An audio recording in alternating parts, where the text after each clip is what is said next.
खूबसूरत वादियों और सेब के बागानों के लिए मशहूर और संपन्न राज्य माने जाने वाले हिमाचल प्रदेश में जबरदस्त आर्थिक संकट आ गया है। हाल ये है कि विकास योजनाएं ठप पड़ रही हैं। भुगतान न होने से सड़क ठेकेदारों ने काम रोक रखा है।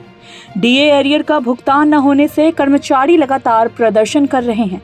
हिमाचल जैसे संपन्न राज्य के स्वाभिमानी लोगों को समझ में नहीं आ रहा है कि आखिर इतना सारा टैक्स देने के बाद भी सरकार क्यों कह रही है कि हम कंगाल हो गए हैं।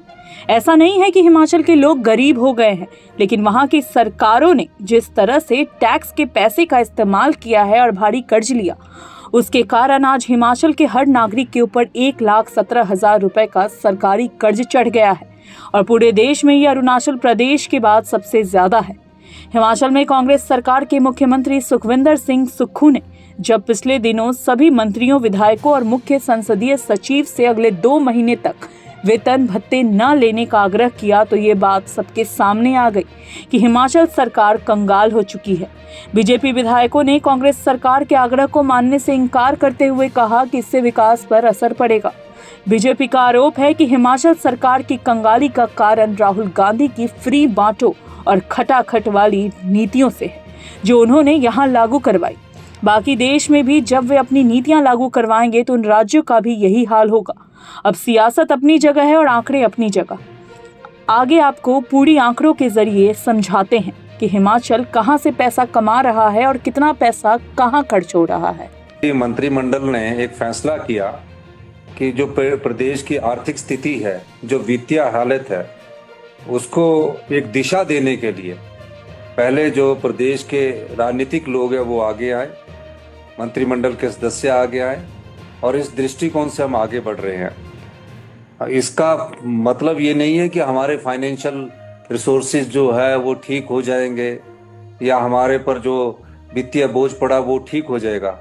एक प्रयास है अपने आप को डिसिप्लिन करने का और अपनी अर्थव्यवस्था को डिसिप्लिन करने का, अपनी आर्थिकी को डिसिप्लिन करने का। पिछले साल 2023 के नवंबर-दिसंबर महीने में हिमाचल में विधानसभा के चुनाव हुए थे।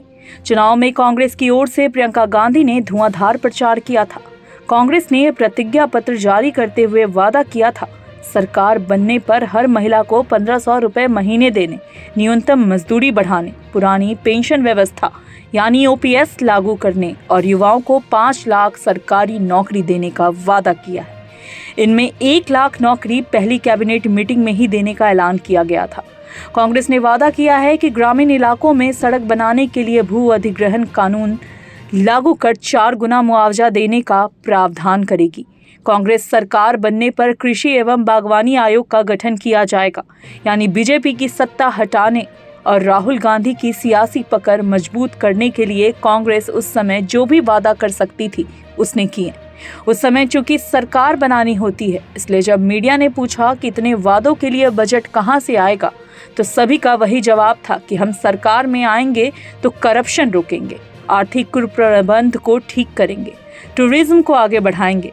जब सुखविंदर सिंह सुक्खू को सीएम बना दिया गया तो जो बड़े वादे थे उनको पूरा करना उनकी मजबूरी थी, नहीं तो विपक्ष और जनता बार बार सवाल करते।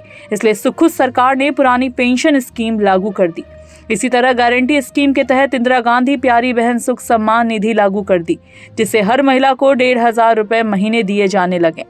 जाहिर है इन सब के कारण सरकारी बजट बढ़ गया, लेकिन कमाई उतनी बढ़ी नहीं और लगातार घाटा बढ़ने लगा। हाल ये है कि इस समय सरकार पर 87,000 करोड़ रुपए का कर्ज है और अगर हाल यही रहे तो 31 मार्च 2025 तक 94,992 करोड़ रुपए का कर्ज चढ़ जाएगा। जिन चीजों से सही मायने में असर पड़ता है, प्रभाव पड़ता है, उन पर अमल करने की आवश्यकता है। सीपीएस आपने जो कॉन्स्टिट्यूशन के मुताबिक नहीं बन सकते वो आपने बना करके रखे। कैबिनेट के दर्जे के साथ आपने बहुत सारे लोग बना के रखे हैं, चेयरमैन बना रखे हैं और जिस प्रकार से सारी चीजें, सुविधाएं उनको उस प्रकार से दी गई है, तो निश्चित रूप से मैं मानता हूं कि इससे सारी चीजों का समाधान नहीं है। 1 लाख करोड़ का हिमाचल प्रदेश का ऋण का आंकड़ा पार होने वाला और ये श्रेय वर्तमान के हमारे मुख्यमंत्री व्यवस्था परिवर्तन सुख की सरकार सुखविंदर सिंह सुक्खू जी को जाएगा। अब आपको हिमाचल प्रदेश के पूरे बजट का हिसाब किताब बताते हैं। हिमाचल सरकार ने 58,444 करोड़ का बजट तैयार किया।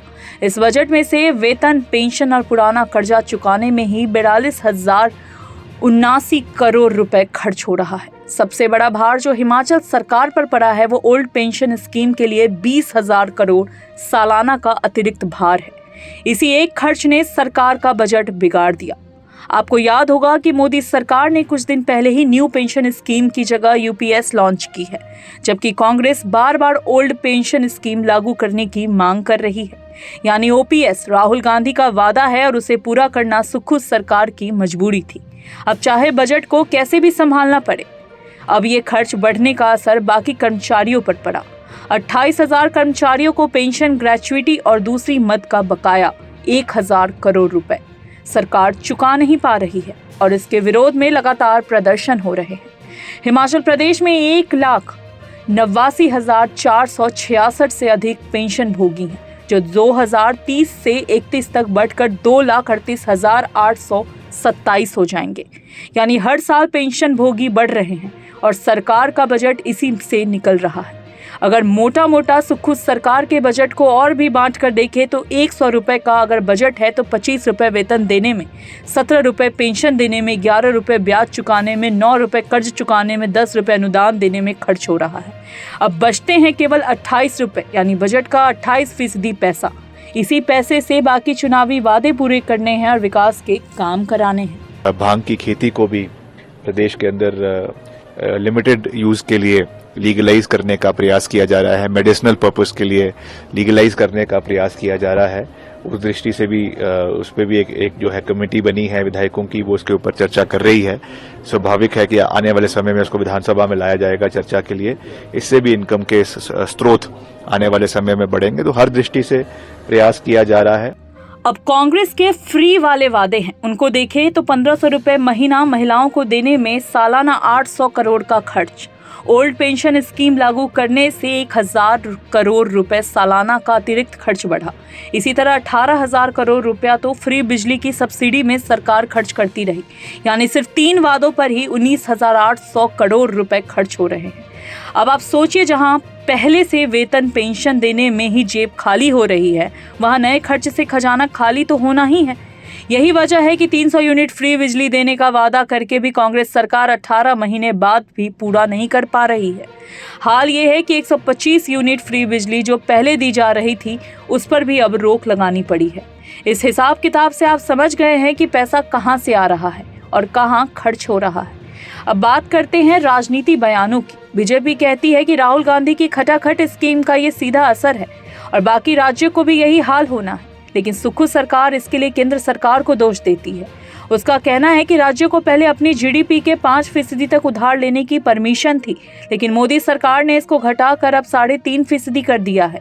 यानी हिमाचल सरकार पहले 14,500 करोड़ रुपए तक उधार ले सकती थी, लेकिन अब वह केवल 9,000 करोड़ रुपए ही उधार ले पा रही है, जिसके कारण आर्थिक संकट का सामना करना पड़ रहा है। इसके अलावा सीएम सुखविंदर सिंह सुक्खू ने कहा, हमें पिछली भाजपा सरकार द्वारा छोड़ा गया कर्ज विरासत में मिला है, जो राज्य को फाइनेंशियल इमरजेंसी में धकेलने के लिए जिम्मेदार है। हमने राजस्व प्राप्तियों में सुधार किया है। पिछली सरकार ने 5 साल में 665 करोड़ रुपए का आबकारी राजस्व इकट्ठा किया था और हमने सिर्फ 1 साल में 485 करोड़ रुपए कमा कर दिखा दिए हैं। अगर केंद्र थोड़ा सहयोग करता तो हम घाटे से उबर जाते, लेकिन उनको राजनीति करनी है, इसलिए हमारा साथ नहीं दे रहे हैं। अब इस राजनीतिक बयानबाजी का तो कोई अंत है नहीं। इस हिसाब किताब के जरिए आप खुद ही समझ लीजिए कि किसकी बात सही है और किसकी गलत। हिमाचल का उदाहरण बाकी देश पर भी आगे पीछे लागू होगा, इसलिए राहुल गांधी के लिए भी ये एक प्रैक्टिकल की तरह है। हिमालयन न्यूज़ की रिपोर्ट।